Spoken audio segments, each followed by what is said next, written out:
Brought to you by Palvi Agrico.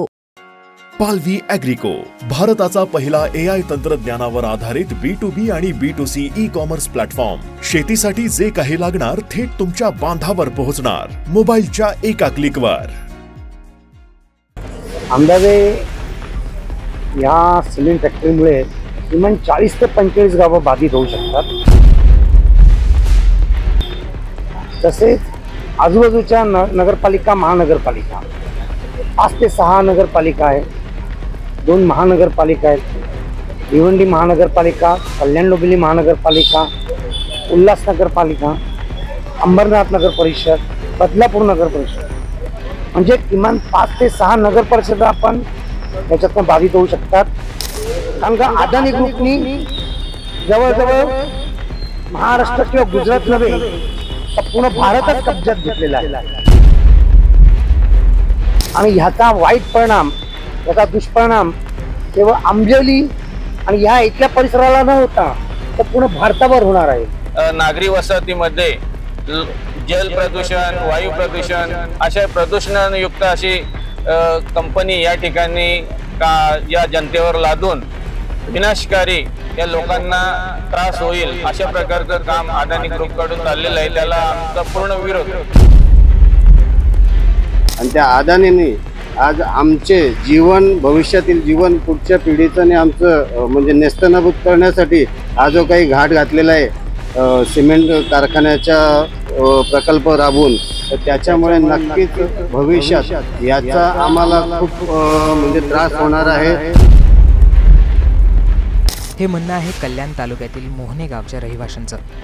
कल्याणमधील मोहने गावाजवळ अदानी ग्रुपचा अंबुजा सिमेंटचा प्लांट टाकला जाणार आहे। या प्लांटमुळे प्रदूषण होणार असून गावाचं नुकसान होईल असं म्हणत गावकऱ्यांनी या प्लांटला विरोध दर्शवला आहे।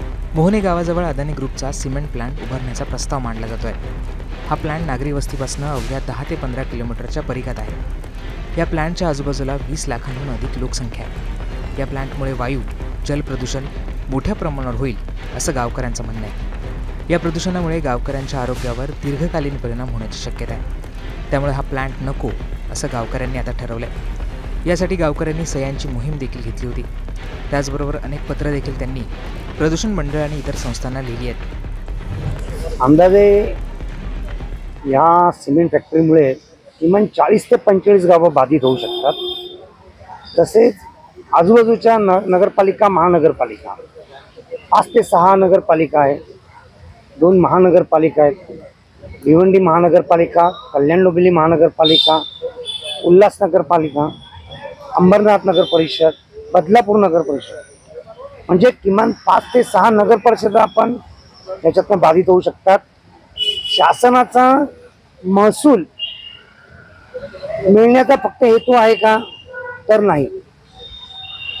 अदानीकडनं जे मिळणार उत्पन्न आहे ते शासनाच्याच खिशात न जाता इराद्याच्याच खिशात जाणार आहे, हा माझा स्पष्ट आरोप आहे।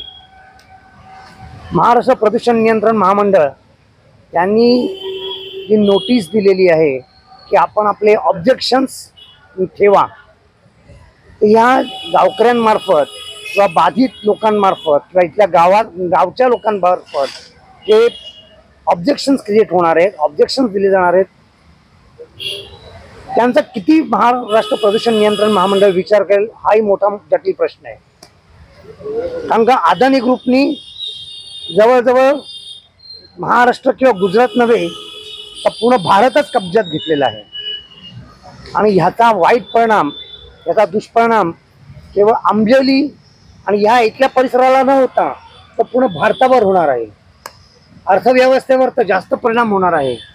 जर काही असं म्हटलं जातं की इथे इंडस्ट्रीयल झोन आला, इंडस्ट्री आली तर कामगार मिळणार आहेत, पण ह्या भूमिपुत्रांना अदानी ग्रुप देणार आहे का काम?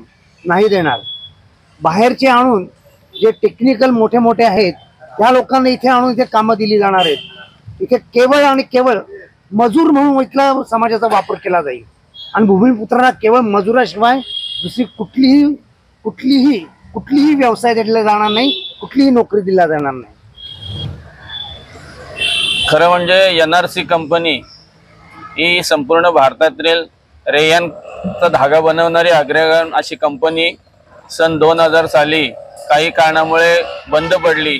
5000 कामगार असणारी ही कंपनी आज संपूर्ण कंपनीतले कामगार देशोधडीला लागले आणि कामगारांची देणी सुद्धा आजपर्यंत या अदानी मॅनेजमेंटने दिलेली नाही. आणि असं असताना चांगले कोणते उद्योग आणण्यापेक्षा की ज्याच्यामुळे रोजंदारी प्राप्त होईल, पण हे विनाशकारी या भागातील नागरी वसाहतीमध्ये जल प्रदूषण, वायू प्रदूषण अशा प्रदूषणयुक्त अशी कंपनी या ठिकाणी या जनतेवर लादून विनाशकारी या लोकांना त्रास होईल अशा प्रकारचं काम अदानी ग्रुपकडून चाललेलं आहे. त्याला आमचा पूर्ण विरोध आहे. कशा प्रकारे विरोध तुम्ही दर्शवतायत? आता कल्याण प्रदूषण विभागाने जाहीर नोटीस काढल्यानुसार या पंचक्रोशीतील संपूर्ण गावातील गावकरी आणि सामाजिक शैक्षणिक संस्था आहेत, या सगळ्यांनी विरोध दर्शविलेला लेखी स्वरूपात प्रदूषण विभागाला.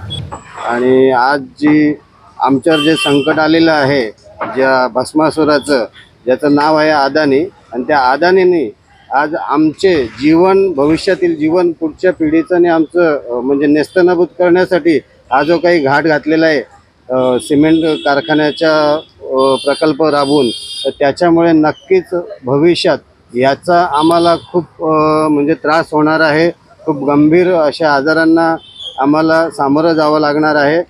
याच प्रकारे आज आमची समृद्ध भूमी आहे, हा जो आमचा ग्रामीण परिसर आहे, इथे भात शेती पिकवली जाते, भाजीपाला असेल, लागवड असेल, एक चांगल्या प्रकारे आम्ही इथे शेतकरी खूप चांगल्या प्रकारे उत्पादन घेतात. पण ह्याच्यामुळे ज्या जमिनी बाधित होतील आणि याशिवाय जे पर्यावरणामध्ये जे आता इथे 3 नद्यांचा संगम आहे, जसं 1-1 किलोमीटर पण म्हणजे जवळच या प्रकल्पापासून अगदी जवळ जे उल्हास नदी असेल, काळू नदी असेल, भातसा नदी असेल, असे 3 नद्या इथे असून या नद्यांवरही दुष्परिणाम होईल. इथे कोळी समाजाची जी संख्या आहे ती कोळी समाज इथे मत्स्य पालन म्हणजे मासेमारी वगैरे याच्यावर आपले उदरनिर्वाह करत असतात.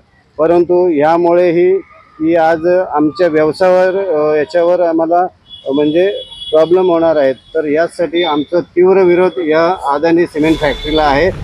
दरम्यान महाराष्ट्र प्रदूषण मंडळाकडनं जनसुनावणी आता घेण्यात येणार आहे. या जनसुनावणीमध्ये देखील गावकरी या प्लॅन्टला मोठ्या प्रमाणावर विरोध दर्शवणार आहेत. या प्लॅन्टच्या विरोधात गावकरी आक्रमक झाले असून सरकारवर देखील त्यांनी तीव्र नाराजी व्यक्त केली आहे.